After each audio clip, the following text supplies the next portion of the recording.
Yeah. Hello, everyone. Yet once again, it's another day of fresh grace and mercy. This is the Guilt, Grace, Gratitude podcast, sponsored by Logos Bible Software, where we bridge the gap to Reformed Christian theology for your listening pleasure. Today, we're doing a book club episode and we have another married couple on today. We have Justin and Lindsey Holcomb, and they're going to be talking about their new book. It's published by New Growth Press. It's God Made Babies, helping parents answer the baby question.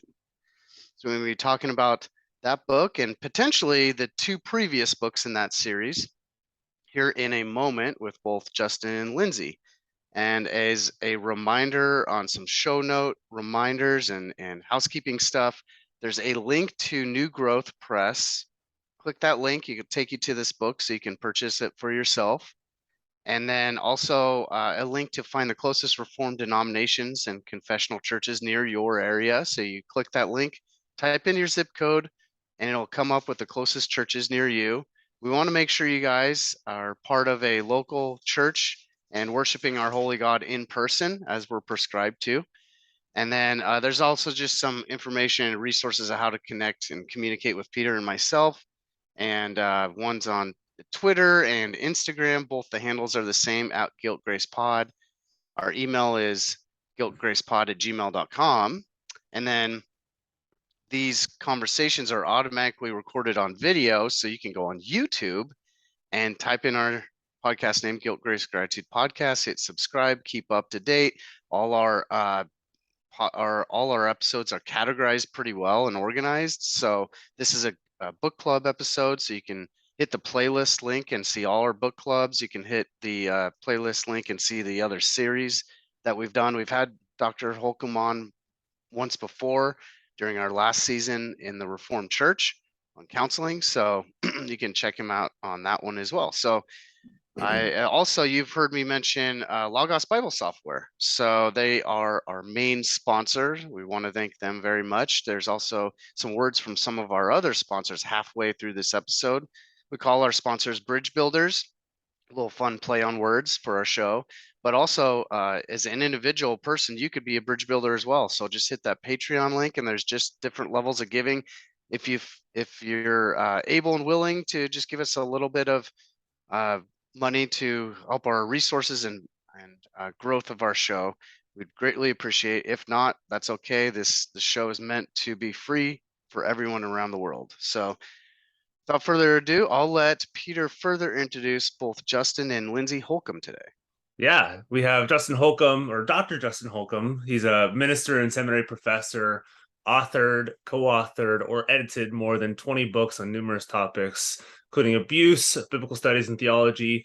He and his wife, Lindsey, co-authored the award-winning children's book, God Made All of Me, and God Made Me in His Image, which we're going to be talking about those two as well in this. And Lindsey Holcomb, his wife, works in nonprofit development and is an advocate for survivors of abuse. And she is the award-winning co-author of the same book, God Made All of Me, God Made Me in His Image, Is It My Fault, and Rid of My Disgrace. So it's a pleasure having both of you on the same episode. Thanks for coming on. Sure thing. Thanks for having us. And this is the first interview we've done on this book. So that's fun. We get to actually there we go. Give it a whirl and I like it. I like it or not. Yeah, we'll test it out and see what works and what doesn't work. There you go. That's awesome. So yeah, Dr. Holcomb, we've had you on recently, a few months ago. But Lindsey, we haven't had you on, his better half. But can you both let our listeners know a little bit about yourselves? I know Dr. Holcomb, you've talked about this a little bit, but kind of the same thing if this is the first time listening to us. A little bit about yourselves, your background, and your current work. Sure. I can jump in. I've been working in the field of nonprofit advocacy development for about the last 20 years. It went from working with survivors of domestic abuse to survivors of sexual abuse to now I'm working specifically with adult females who have been through sex trafficking. And so all of that has really shaped my understanding of violence against women and men and children around these different issues. And just out of that kind of really have a passion for equipping parents to talk to their kids, because I really feel like prevention is a key thing. I think a lot of times nonprofits do a lot of intervention work, which is huge and helpful. But when I was doing a master's in public health, they talked a lot about, okay, you can be downstream and pulling people out of the water and attending to their needs, but there is a point when you need to go upstream and figure out, why does everybody keep falling? Why do they have to be in the water for so long? Exactly. So I do believe in the importance of conversation that can be preventative, but also things are going to happen, but hopefully having conversations with kids and with parents, a lot of intervention can happen quickly rather than just continued decades of silence of not talking about these hard, uncomfortable topics. So I think the more that we talk about it, as much as it can be uncomfortable, the better. It really can remove a lot of shame and that stigma. So we have 2 girls, they're 11 and 13, and a lot of just figuring out how to parent them and have conversations has shaped our books of, okay, what do we wish we had done, or what was needed but we couldn't find? And so then we'd go write a book about it. And just conversations with our friends who are parenting as well has given us a lot of food for thought as we are trying to figure it out. There you go. Dr. Holcomb, what about you? Yeah, I'm a Episcopal minister, so I preach and administer the sacraments. I work for a diocese where I get to help develop people going through the discernment process for ordination and encourage them. So soon to be ordained, and then those who are ordained, what does supporting them look like coming alongside them? So one is a minister, that's my past and current work. And then the other one is I've been teaching theology at the seminary level since 1999, so 23 years, teaching apologetics, Christian thought. At Reformed Theological Seminary, they started me teaching a class called Abuse in the Church. So I do that. Which I had you on at Westminster. Yeah, and then we did that at Westminster. Yep. And I've done that at Gordon-Conwell. A few other seminaries have started doing that. That's been fun and really encouraging. And then working on books, some academic, some biblical studies, and a lot in this field, because as I said in that previous episode, and happy to repeat here, this was really something that emerged because I started, Lindsey and I were dating and then have gotten married. And so literally when you're in a relationship and you're dating and the conversations are, what did you do at work? And she's telling me about domestic abuse training and advocacy. And then we get married and she has the cell phone, the crisis number cell phone in a college town. We were at Charlottesville in the University of Virginia. So on a Friday, Saturday night, she'd get called in and go to the hospital or do like crisis response stuff for sexual assault survivors. And so that really came together, like what the books we've been doing and the dovetailing of various ministries and callings that we had when you get married. So a lot of this stuff is really because of God putting us together. And but that's the current work, is serving in the church, serving in the seminary, and then serving at large through writing and teaching. Awesome. It's incredible. Yeah. And the God Made Babies is the 3rd book in the God Made series. And at least the ones that you authored. Yeah, I know there's more in the series itself, but of the ones you authored, yeah.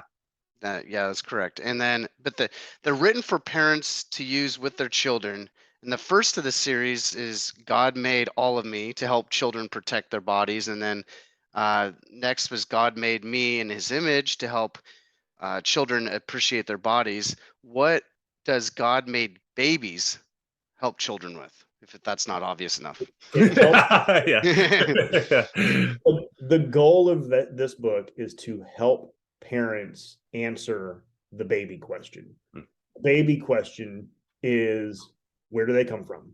So where do babies come from? Storks.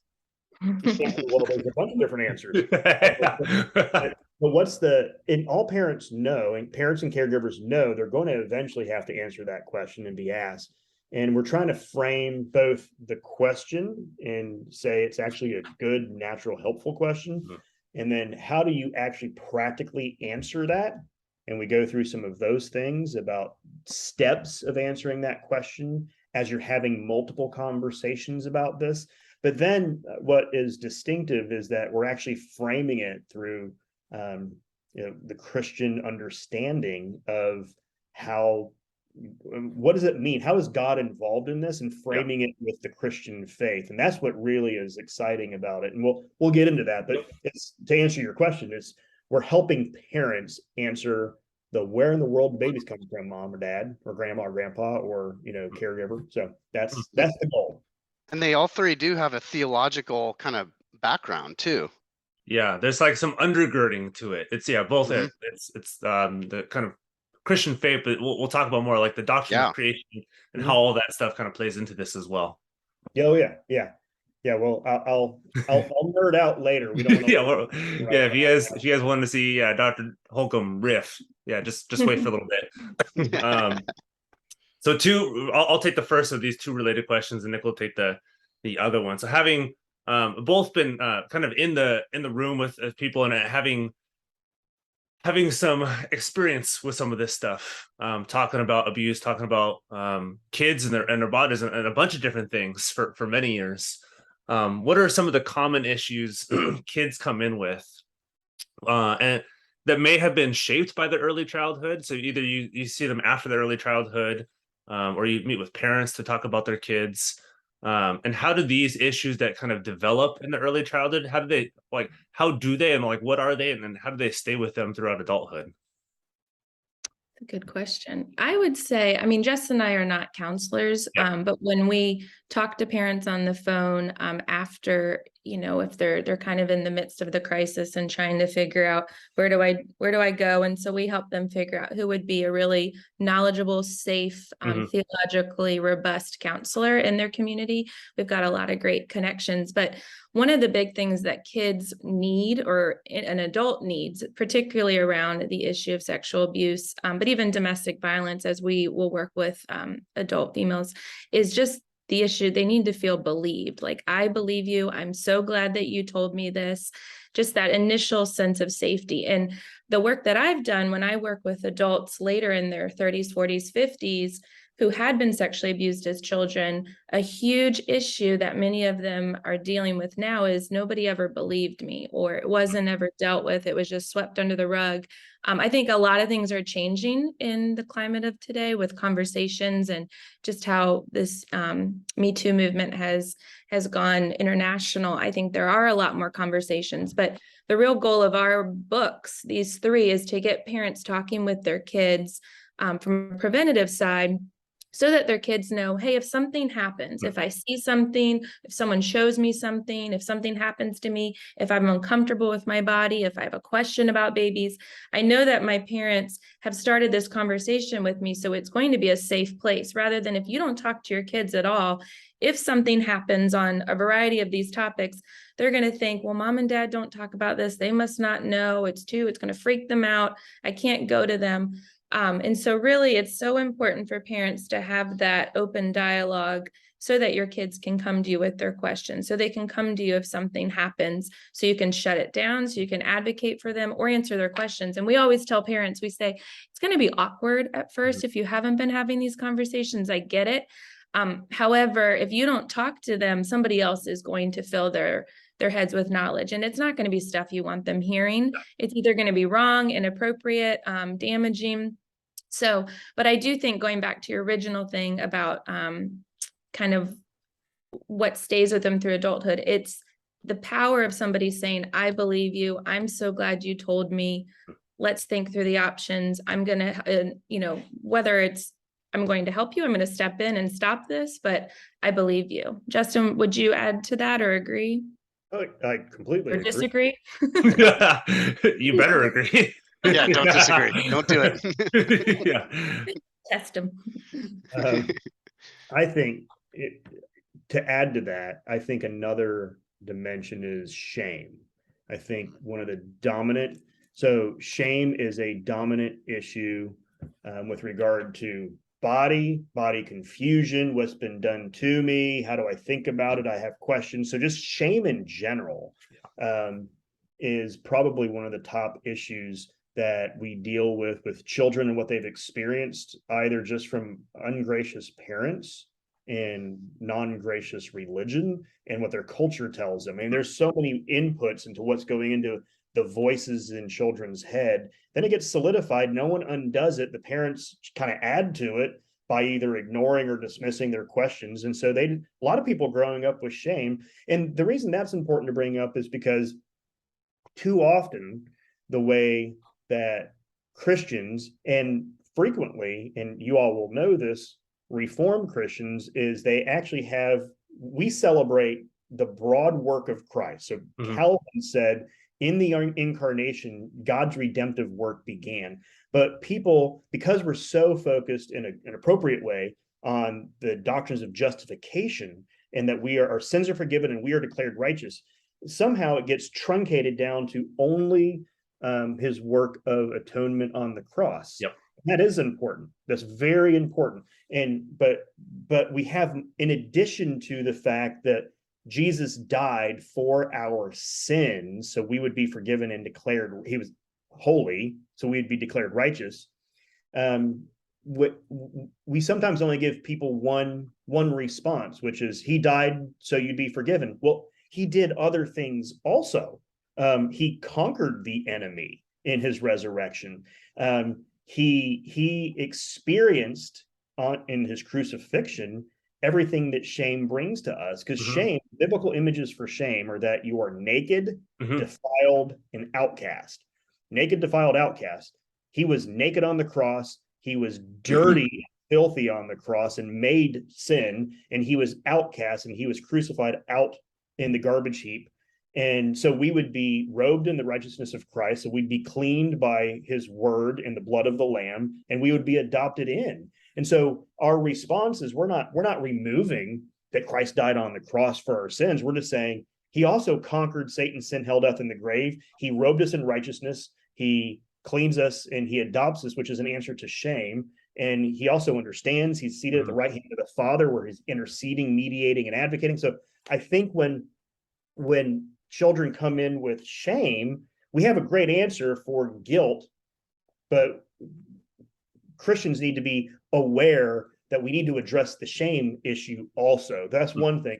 Another one is just confusion. That's what Lindsey was getting to. That I think when the questions of their body or abuse or where babies come from, all of those questions, if those are ignored or if they're treated like a one-off, well, we had that conversation, and it's not an ongoing conversation, there's lots of confusion, and children who are curious, which are most children, will look for an answer, and they'll find an answer. It's just whether if that answer, as Lindsey said, is helpful or harmful.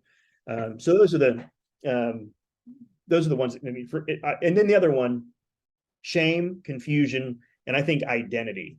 I think the reason we did a lot of theological work on these, again, we'll get to that when you're ready to get to it, but is because we have our culture is bestowing an identity to our children. They have their own voice in their head of condemnation. And then parents also can bestow an identity. You're a failure, all that kind of stuff. So kids have identity things. So confusion, shame, and identity seem to be the things that most children experience and then walk in as adults and end up talking to us about some of those issues. Hence the reason that we are tackling these issues, but also the kind of what Lindsey said about kind of going upstream, hoping to maybe nip it in the bud before be another voice that gets in their head besides the voice of condemnation or the voice of their culture or the voice of their non-gracious parents.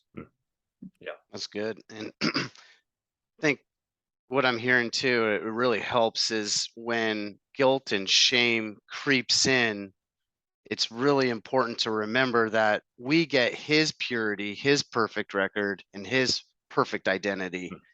That's a great feeling to know that God the Father sees us based on Jesus's purity and record and not our guilt and shame. Yeah, I mean the words the Bible uses for us, if you're in Christ, if you have faith in Christ, been marked as Christ's own forever in baptism, like if you are in Christ, you are called what Jesus was. And in our first book that we wrote together called Rid of My Disgrace, we were looking at sexual abuse survivors, and some of the techniques of positive self-affirmation. It says, look where you feel deficient or have low self-esteem or distorted identity, and then counter that with something. I feel ugly, I'm attractive, I feel dumb, I'm smart. And those are just really, and what they found is that positive self-affirmations, one, they work for a moment, but then they spike someone's self-esteem, and then they crash deeper in their identity issues. And so positive self-affirmations from yourself are actually cruel, because they rub your nose in your low self-esteem and failure. And so what you need is a voice from the outside to actually establish your identity. Yeah. So how much more powerful is it if someone who's feeling distorted identity, low self-esteem, they feel horrible about themselves, like they're damaged goods and worthless, to actually hear what you were saying, Nick? No. How does the Bible, how does the Apostle Paul, inspired by God because of the work of Christ, what are the words the Bible uses for you? And this is crazy because it's perfect, pure, righteous, and holy, without spot, blemish, or wrinkle. Like, those are crazy adjectives. Like, those are not words we would make up on ourselves. We'd be crazy if you'd be like, "Hey, Justin, how are you feeling?" "I'm feeling perfect and pure." But when another's righteousness, identity, and merit is given to you, imputed to you, bestowed to you, that's a game changer. So the God of the universe, not just you, the God of the universe. So it's not me, it's the God of the universe. It's not my adjectives, it's his adjectives because of the work of another. There's freedom in that. So yeah, this is why, like, imputed righteousness is so important. Like, now, of course, you don't say that to a 4-year-old. Yeah, maybe not those words, but that concept. Yeah. The guts. There's a thing, it's called an armature. And you talked about it, Peter. An armature is the framework that is inside of like a puppet or a doll, and then you build on top of it. And so you never see the armature, you never see the wires there because you have the wrapping around it. And so as parents, we need to have the armature, we need to have that skeleton, and we can find creative, helpful, accessible ways to be age appropriate to say that kind of thing. Yep. But this is the foundational stuff. Yep. So good. It's just a great assurance to, and our response is in gratitude, the guilt, grace, gratitude aspect. Yeah, that's a great title. Somebody should use that for a podcast. Yeah. I know that was kind of a random question I kind of put in there. I don't know, Lindsey, if you had any thoughts, or I have another question as well. Well, I think the only thing I would add to that, because I completely agree, is it's because of that good news that we can look at survivors either in the face or talk on the phone and say, what was done to you was not your fault, and it is not the end of your story. The abuse done against you does not get the final word because of Jesus, because of the work of Jesus. Whereas if we weren't Christians, we would just kind of be left with like, well, what can you do? Like, and I used to work at a nonprofit like that was secular, and it was heartbreaking because it just, they just kind of kept trying those self-help adjectives and just spinning like, I'm going to your words against yourself. Yeah. And that's not life-giving. When anything's been done against you, whether it's just your own, our own sinful choices, but especially evil. And so really just these books are trying to equip parents to have a voice of truth, of care, not condemnation, and to equip parents around topics that can be really scary, almost like, I'm just not going to talk about it. We just won't talk about it until it becomes an issue. I think the denial piece does not help. So that's the only thing I would add, that because of the good news of Jesus, we can actually say that to survivors and believe it. That's good. And so kind of a practical question here. How are you hoping these 3 God-made books help parents navigate these issues with their children? How does it actually make a difference when their child seems to, I know a lot of parents might wonder, is my child too young for these books? What is the age appropriate? What is the age range you're thinking of to kind of engage with our children with these books? It doesn't seem like they're listening, because how can they're too young. I got a 2.5-year-old. I totally agree. It's like, I don't know if he's what he's absorbing and what he isn't. Exactly. Sure. Well, Yeah, we were just with our niece who's like 16 months, and she'll read a page and then she checks the book, and you're like, so I get it. I mean, our books, Justin, am I right? They're typically like 2 to 8 years of age when you kind of would be able to sit down and look. However, the conversation doesn't need to be, okay, we're going to read the whole book. You know, it can be little bits and pieces. Yeah. I think, 2 to 8, 3 to 8, 4 to 8, and how you use the tool is going to be different. The key is that they're actually children's books. They're not books to parent. I want to make sure everyone listening, these aren't me and Lindsey giving advice to parents on how to have the conversation. They're literally children's books. They are with illustrations. We have an illustrator who we found for the first book, and she's done the illustrating all throughout the books. And they are vibrant. They are engaging. We make sure that we actually have illustrations that children would actually be attracted to. So there's tons of animals. There's different colors. So I know some families that, if your child is like 5 or 6, you can go through the book as a whole setting, or you can just do a page at a time, the way that kids just read books. So the thing is just to make it a normal part of the conversation. And so the books, my hope is that the books would normalize the conversations, that it would be like, oh, so the big idea is called the God Made series is, God made all of me, God made me in his image, and God made baby. So it's based on the doctrine of creation. Again, we can get there soon. But what I hope, so the question is, what do we hope that this will, how will this be used? Well, just telling a child, God made your body, and God made bodies and they're good. When God made humans, they were very good. Like God really likes humans, and he made everything in the universe, right? Isn't that great? So there's planets, so you celebrate all the things God made. Kids like planets and fish and lions and people. So you're celebrating things that a child would look at and naturally have an affinity for, hence the animals. But then God made you. And we're basing everything on the doctrine of creation, and God made you, and he made you originally good. We don't get into the whole thing about sin invading. That's what the parents can do. It's a kid's book. We can't do everything. We can't do a systematic theology. Yeah. 10 pages. But, how cool is it for a child to think, oh, God made me like this, and he made all of my body parts. And he also makes, so we really squeeze every ounce out of the God made type of thing, because it's not the child being like, oh, you're special because mommy and daddy think you're special. That's important. It's important for them to hear mom and dad love you, your friends love you, your family loves you. But way more important and foundational is God made you on purpose, and he made you the way he made you, and he made all of your parts. And so from that, he made all of your parts. He made your whole body, even your private parts. And people can't hurt you by touching your private parts. And that's wrong. It's wrong for people to hurt you like that, because God loves you and he made you. God made you, so you don't have to compare yourself. Going back to body image now, that's child sexual abuse prevention.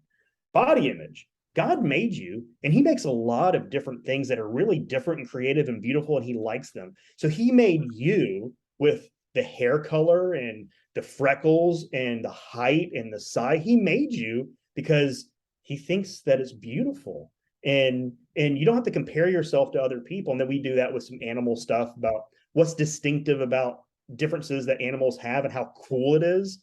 And there's a strategy in there, but God made you on purpose, the way you are, body image, body issues. And then God likes to make, like God made things. So he likes making things so much that he made things, get this, that can make other things.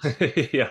Isn't that cool? Like God loves making so much. He's like, I like making, I'm going to make things that can make things. And so like birds make things, fish make things, and people make things. That's just how God made us. And so suddenly it turns the conversation about reproduction from being some like awkward, weird, like just jumping into the deep end of weirdness with your 4-year-old or 5-year-old or 10-year-old or never having the conversation year old, to like, it's framed by God likes making things. And suddenly it normalizes the conversation a little bit. It's only weird. All of these conversations are only weird for the parents. It's normal for the kids. And that's the key that Lindsey's been telling me and other people is it's natural and healthy for kids to ask all three of these questions about their private parts, about their body image, and about how babies are made. Completely normal, and make it seem normal. So I'll stop there because I got rolling a little bit. So what do you want to add? I mean, the real goal of this too is to give parents a launching pad, whether they're, super little and you're changing their diaper and you're just naming their private parts and kind of, starting the conversation there, or they're 10, 11, 12, and you're like, oh, we have not had this conversation. Let's start. But I do think it's important on all three of these topics in particular, if parents could remember, keep the conversation small, answer their question, or don't overload them with, we're going to have the big talk about whatever it may be. So many, like keep it small, but frequent, so that you are a voice in their head, but also they know as soon as, like, our 13-year-old, she's in middle school, she is hearing all kinds of stuff at the lockers and in the hallway.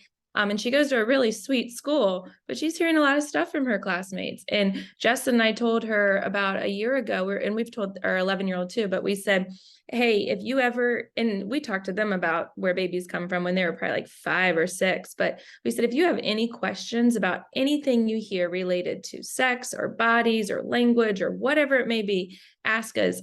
And I'll tell you, she asked us, and some of them I'm like, oh, I did not want to talk about that just yet. But we told her, we said, if you ask us, we promise you, we will tell you the truth. And if we don't know it, because there's some things she's asked me that kids are talking about or learning on TikTok, and I'm like, I don't know what that phrase is. I'm like, we'll look it up.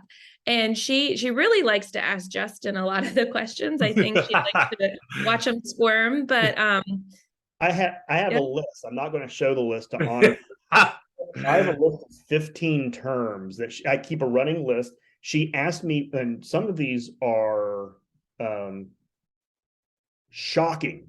Yeah. I didn't know some of these things until like I was in my teens and 20s. She asked me one last week. I didn't know. Like I was like, she's like, what's this? And I was like, I don't know. That's a thing.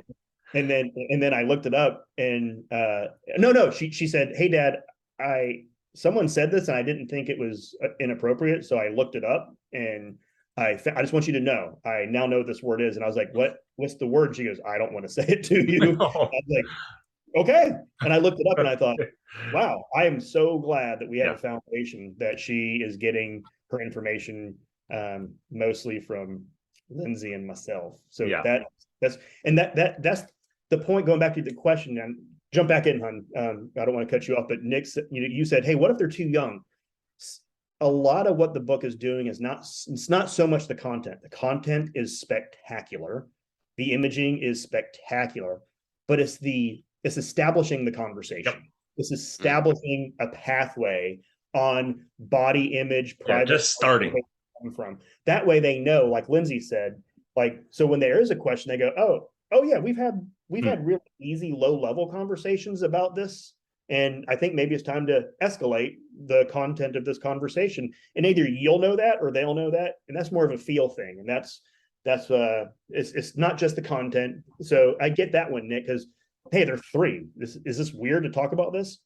They're not going to pick up on half the stuff that's in the content anyway until 4 or 5 or 6. But the fact that there's a conversation already established about this, isn't it? All you have to do is just say, hey, isn't it cool? Like Lindsey was with our niece and this weekend, and they were like, where's your nose? Just doing body parts, making it normal to talk about your body and where is it, is already a huge piece of establishing that conversation.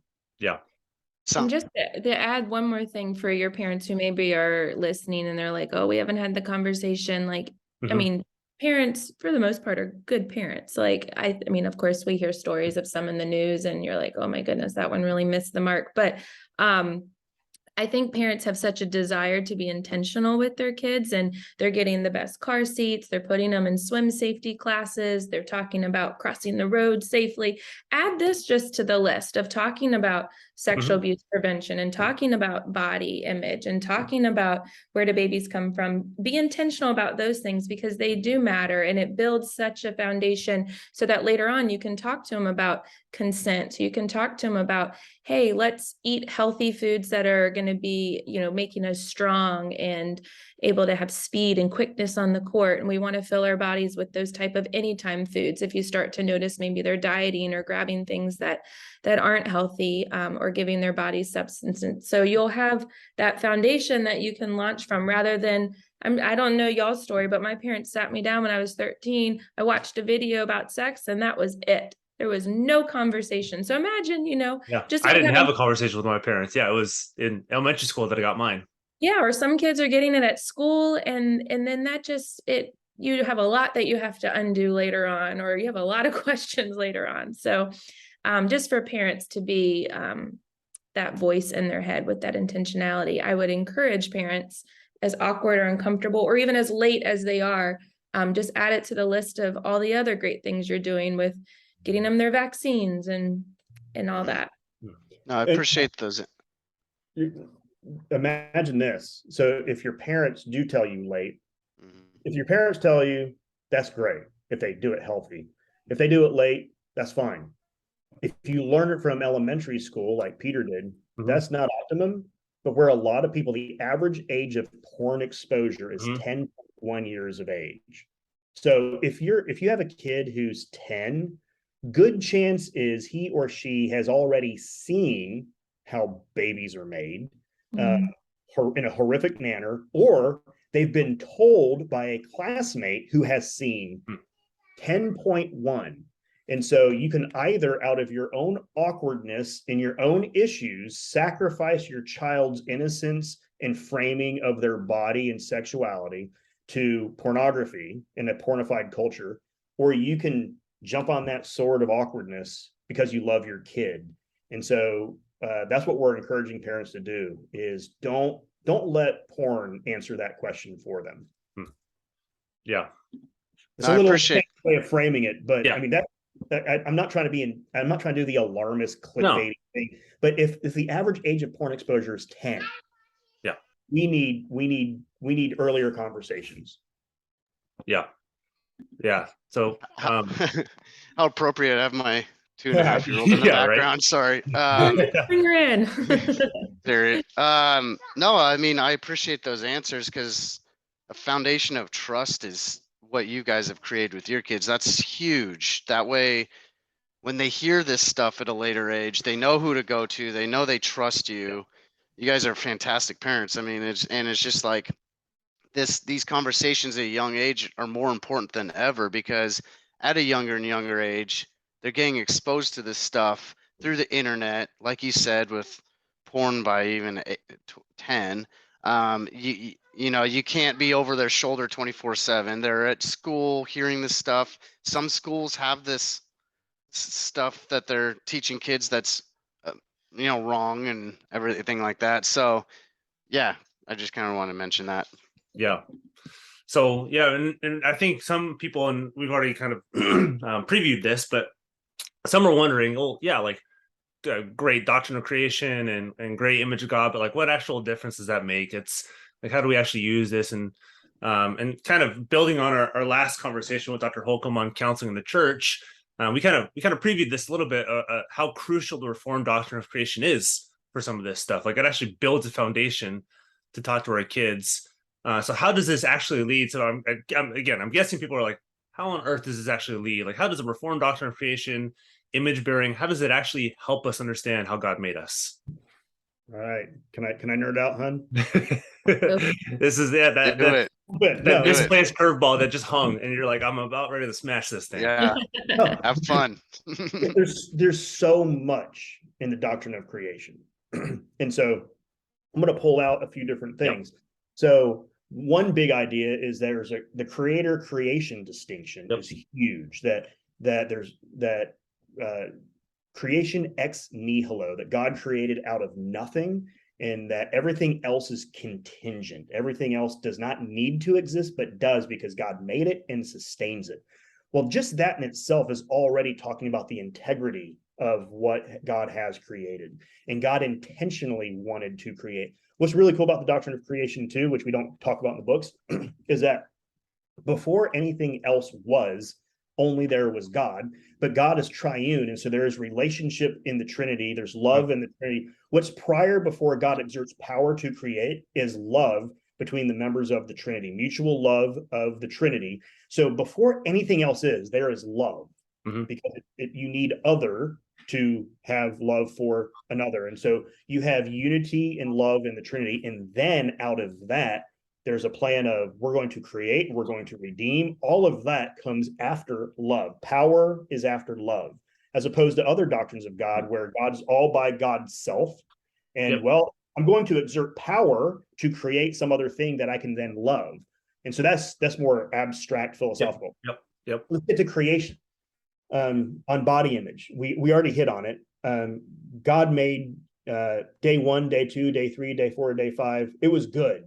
That's noteworthy that God says, because in the Reformed doctrines, too many times it starts with Genesis 3.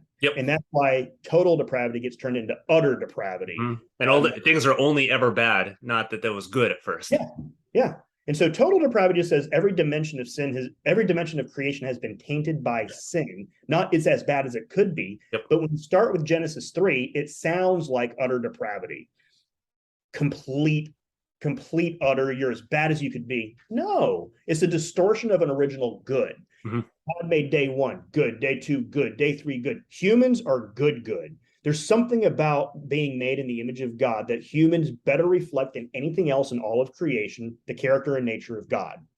Well, that's a huge thing to say, to look at a kid and say, you know what, you, not humans in general, you reflect the character and nature of God better than anything else God has made. Like, that's some cool stuff to say to a kid. Now, say that in an age-appropriate way, but that's almost crazy. Like, do you hear what you're saying? You, hey, Peter, you better reflect God to all of God's creation than a rock or a lizard or a lion or a planet or a galaxy. Hey, Nick, God made you originally good, and all your parts that he made, whether you like them or not, he made them on purpose and wanted you to exist in his world. You didn't have to exist. You don't need to be here, but God wanted you in his world for a reason. That's purpose. That's calling language. So that's spectacular stuff. He's not saying go do something and then I'll love you for it, or you have to exert this to get more of this, but you already are this. Therefore, you exert this. Not you have to push this out of yourself. It just comes out of yourself. And so we in the middle book on God made me in his image, on body identity, body image, we go straight to the Imago Dei, the image of God. And this is straight Meredith Kline, biblical theology. How does Meredith Kline help a 2-year-old?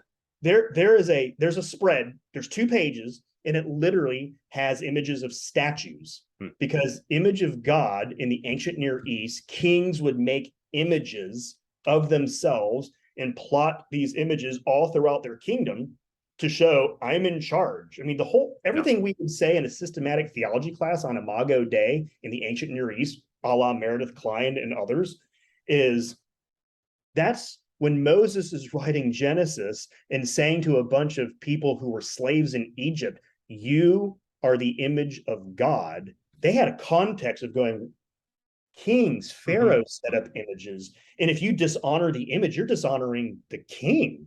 And that statue, that image means that's an expression of the king's domain.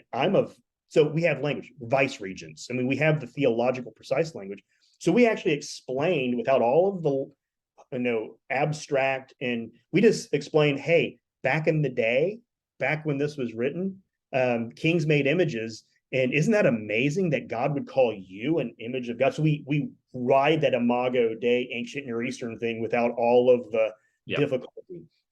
And then and on the God Made Babies book, I kind of told you a little bit about it, but we actually just go through the literary framework without telling people it's the literary framework.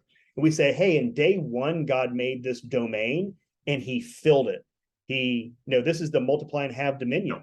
He made the place of the domain and then he filled it with stars. He made land and filled it. He made sea and filled it. So we just kind of explain that God makes things and fills them for the purpose of saying, sometimes God just makes with his word.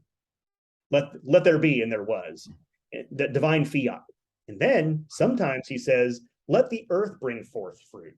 Providence, miracle, providence, and they go together. But God created the world to reproduce. And that actually reflects the character of God's making and creativity. And so that's where the line in there is God likes making. And then, hopefully dazzle the kids with like planets and all these different things.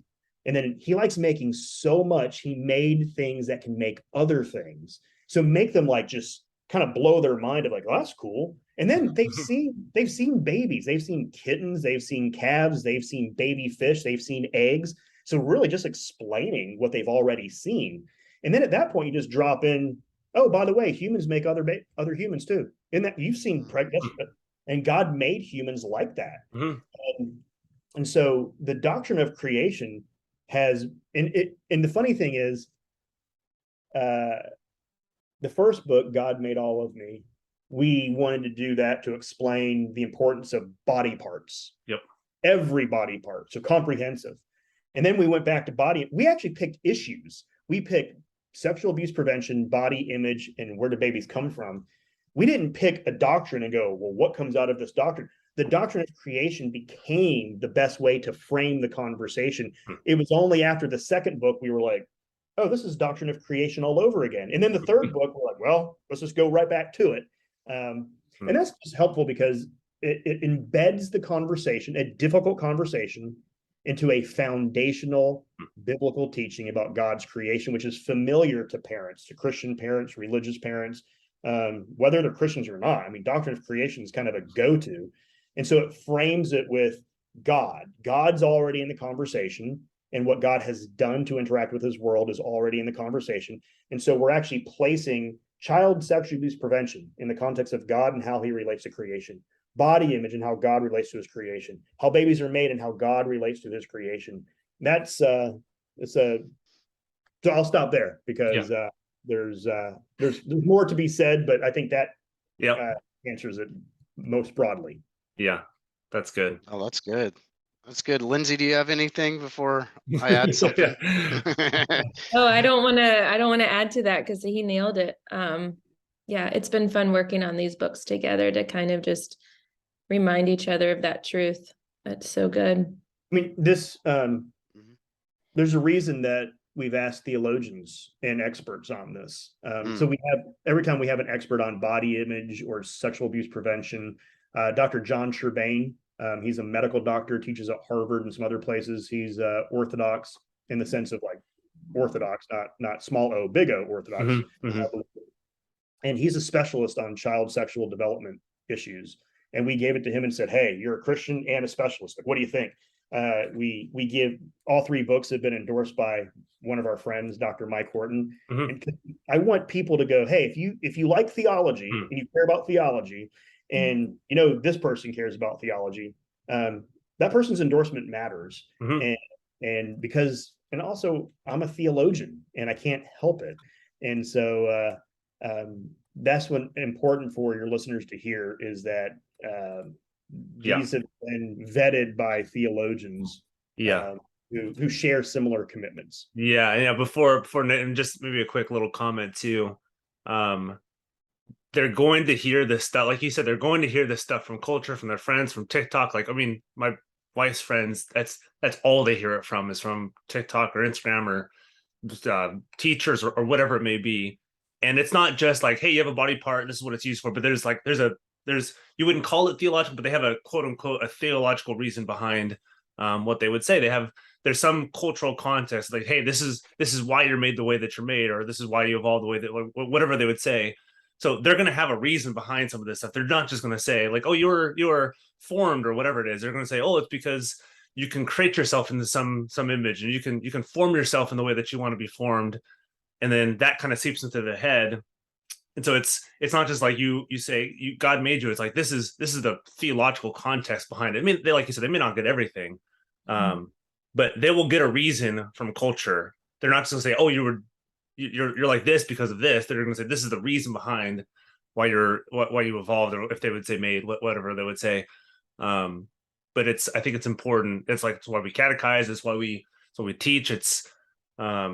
I think it's Dr. Sproul was I think on point when he said, everyone's a theologian. Like people think like this. They may not know that they think like this, but they think like this.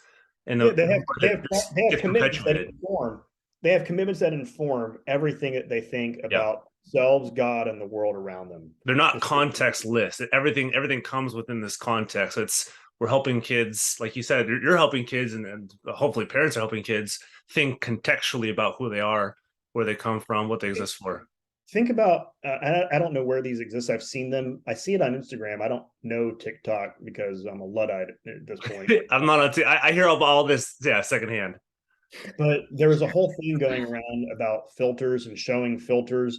Like, to me, just seeing someone like showing a filter that fixes their image to fit the cultural expectation, and then they kind of like it splits the screen and like here's the filter, here's real me. And every time, I mean, most of the time, I'm like, ew, like you're literally making me think less about the real you. But I'm thinking how painful that's actually a reality that youth and teens and adults, but we're focused on youth right now. And it's not just a single exposure, it's over and over and over and over and over again. So it's like you said, we don't just bring this book once, it's like it's continual exposure, because the culture will continually expose some of this stuff to their kids. And I feel almost crazy having to go like because a youth is going to have to hear, and not in a anti-technology Luddite kind of way. I mean this pastorally.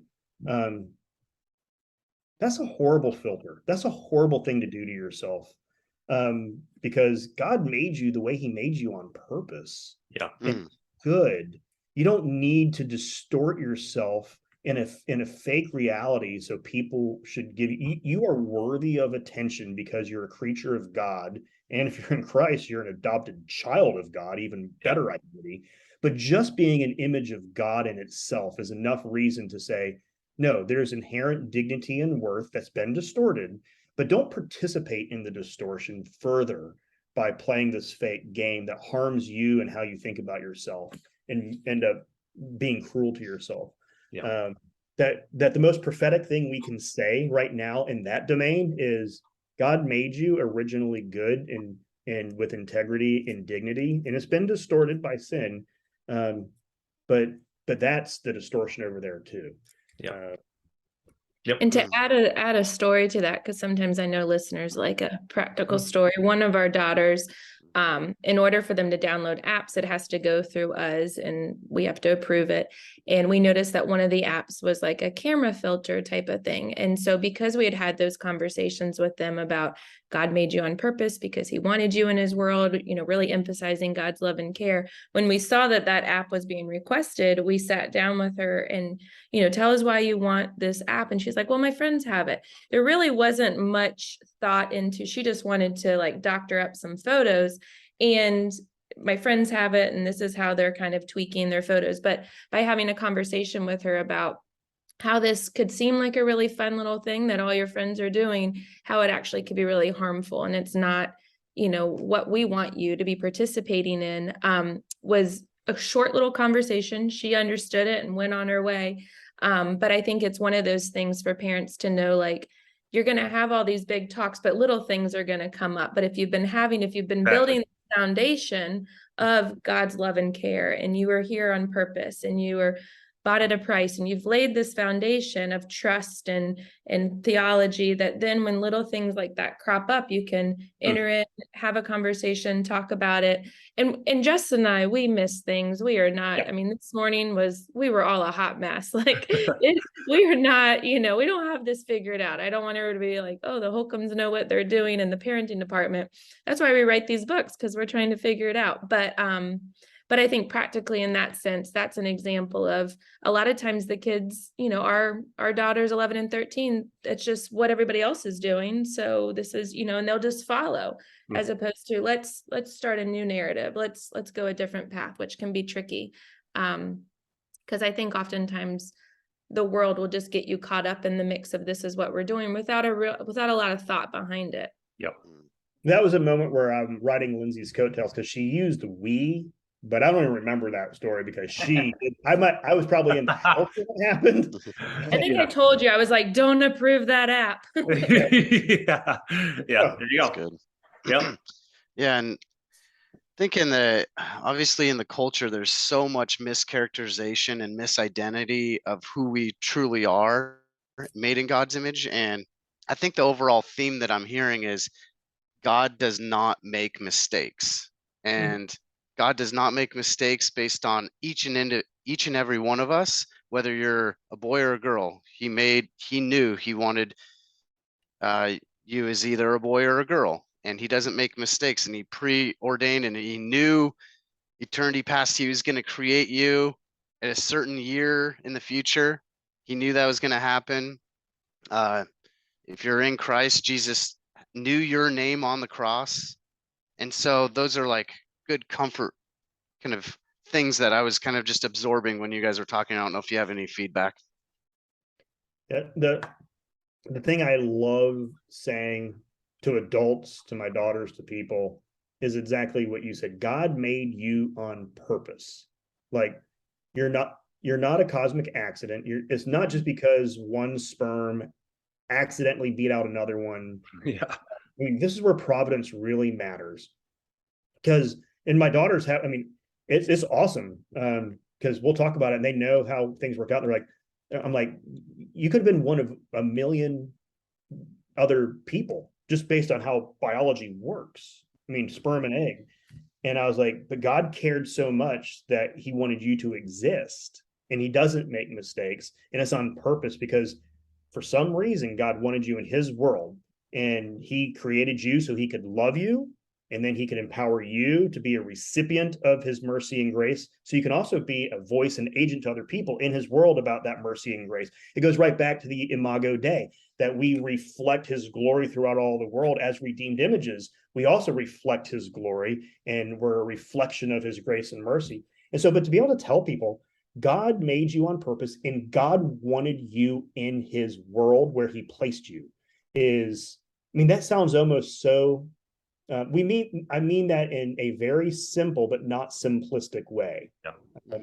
Was it Oliver Wendell Holmes? He said, I want simple on the other side of complexity. There's simplistic, and then That's they're deep. simple and clear, which is what I think that doctrine of creation tells us, because we end up having to justify our own existence in so many ways because the world wants us to measure up and score keep, and so we're always justifying our existence. It's from my favorite scene, which applies to this from Chariots of Fire, is Harold Abrams, who after they're running in like the world championship in Olympics, and he's not a believer, and he just ran heat one, and he's in between heats, and he's getting ready to run the second heat, and he's getting massage because his muscles are sore, and he says while he's getting rubbed down, he says, in just a few minutes, I have 10 lonely seconds to run down a 4-foot corridor to justify my existence. That's what most people are existing to justify their existence. That's the pressure all of us feel, Christian, non-Christian. We're justifying our existence. And then you have Eric Lytle, who is also running, believer, and his sister's chiding him because he's supposed to be a missionary in China. And she's like, what are you doing running? Like, you're wasting your time. And he says, God made me, he did make me for China, and I will go and serve as a missionary, but he also made me fast. And when I run, I feel his pleasure. And the last scene is him running on the beach, like just head up and goofy smile, just like having fun with it. And I think that's what it comes down to, is that the doctrine of creation, the stuff we're talking about, is saying God made you fill in the blank. And when you fill in the blank, you feel his pleasure. And it's on purpose. He wanted you in his world. You don't have to justify your existence. And that's the pattern of the world is saying, justify your existence. tell us why you're worthy. Tell us why you should continue to exist. What do you bring to the table by your looks, by your performance, by whatever? Fill in the blank. We're all tempted to justify our existence, and creation and redemption undermine self-justification at all levels in life. Yeah. That's good. Yeah, and with these, just kind of wrap a bow up on this a little bit, and Peter, I think, might have a question after this, but with these 3 books in mind, what's the overall message you hope to equip parents with that they might teach their children? Yeah, if it hasn't already been hopefully abundantly clear. Yeah, maybe to summarize it a little bit if you can. Yeah. Lindsey, you want to jump in? I've been talking a lot, so I want to. Yeah, I think it's everything Justin's been saying, but going back to the phrase, what a great thing a parent can tell their child at 2, 3, 10, 15, 20 is God made you on purpose because he wanted you here. You are important. Not like, oh, you're special, but you are, God's plan. And no matter what the world says, no matter what the coach says, no matter what happens to you, God made you on purpose. And so my goal in parents picking up these 3 books is, emphasizing God's love and care to their children, and just being that voice, so that when and if things happen, they've had these conversations and their child will run back to them for help, for care, for advocacy, for the voice of reason, for the voice of hope. And then that voice will be a strong voice in their head as they're going through the world and hearing all types of things. Yeah.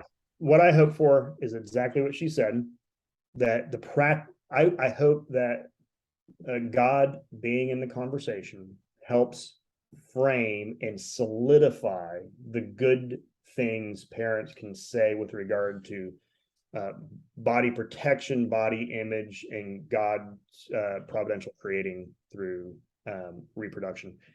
But think about the other thing that just hit me, is if we keep on saying as a parent, God made you on purpose and wants you in his world, that's not the entire story. Because you can say that to everyone, believer or non-believer. That's the Imago Dei stuff.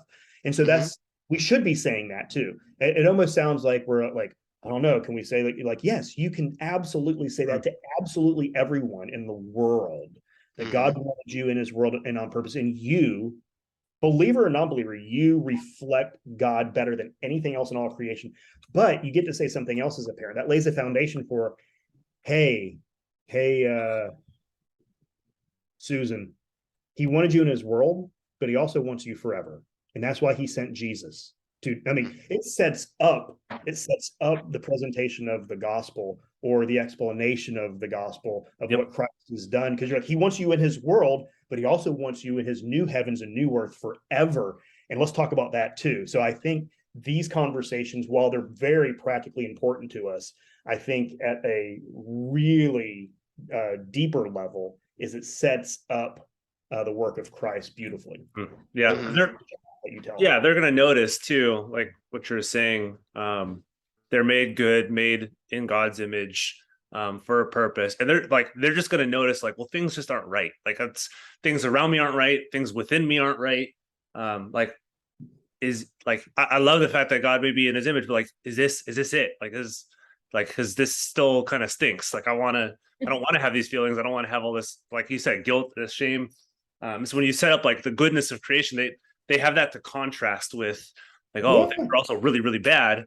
And then you can have that conversation with them, like you said, about Christ. Well, think about that. Body image. Oh, God made me in his image. That's great. Why do I feel so bad about myself? Like, we actually have characters in the book who are doing negative self-talk about their specific body parts and thought bubbles. And so the child, that's exactly it, Peter, is that they'll be like, well, if that's so good, why do I feel like? Because someone's been lying to you. Why are body parts so special? And why would someone want to touch my private part? Because people do evil things and they're tricky people. And so you have to talk about some of the effects of just harm and sin. And so it begs for a future conversation about the work of Christ. Yeah. And instead of, like you said, instead of them starting with Genesis 3, like things are terrible and things are still getting terrible, they have something to contrast it with. say, no, things are actually meant to be good, and things are terrible, and things are going to be good again pretty soon. Yeah, if you start these conversations with Genesis 3, it's basically like, well, hey, sorry, kid, but you suck. Yeah. And like you kind of lose the foundation for how to respond to the darkness. And that Genesis 1 and 2 is the starting point. So yeah, if you don't start with that, then you don't have much to go on. Mm-hmm. Yeah, totally. And that made me think of, like, even for my child, I'm teaching him God created him. So I want him to know God created me. Speaking of which, he's but I also want him to address God, Abba Father. You're his. Abba Father saying mine, you're his. He's not just created you, he's saying mine. Yeah. Mm. Yep. Yeah. And that's something you can say. And this comes back to baptism. I mean, this is, to me, one of the most practical implications of infant baptism is not just that it's true, right, and how I think the Bible teaches it regarding covenants, but practically, and I've done this in a seminary class where I talk about my children and when they were children, and I had one student who came up who doesn't believe in infant baptism and said, "You talk to your children like they're Christians." And I said, "Yeah, I do, because why?" And I'm like, "Because they're Christian children, because I baptize them. Like, I'm going to treat them like Christians so they can actually," he said, "That makes a lot of sense." He's like, "I don't pray the Lord's Prayer with my child, because our Father who art in heaven." And because I don't know if my kid who's 7, actually, so he's evangelizing his kid. Now, I get that. And I am evangelizing. Oh, yeah. The gospel. Lindsey and I are teaching the girls about Christ.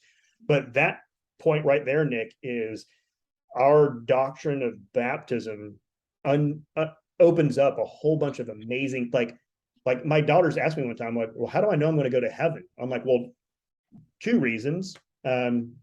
The Bible says if you believe in your heart, or if you confess with your mouth that Jesus Christ is Lord and God raised him from the dead, you will be saved. Do you believe that?" And they were like, "Yeah." And I was like, "Okay. Also, the other reason is I baptized you." Now, I'm not saying that like somehow I magically made them, okay, but they needed something objective, not just pushing them back on their own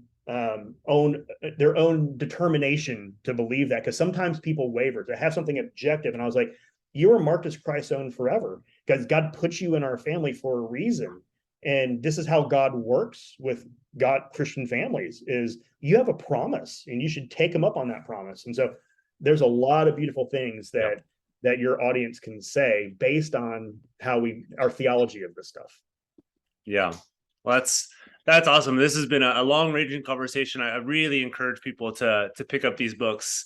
The series, I think there's 9 volumes in there, 9 books in the series in total. You guys authored 3.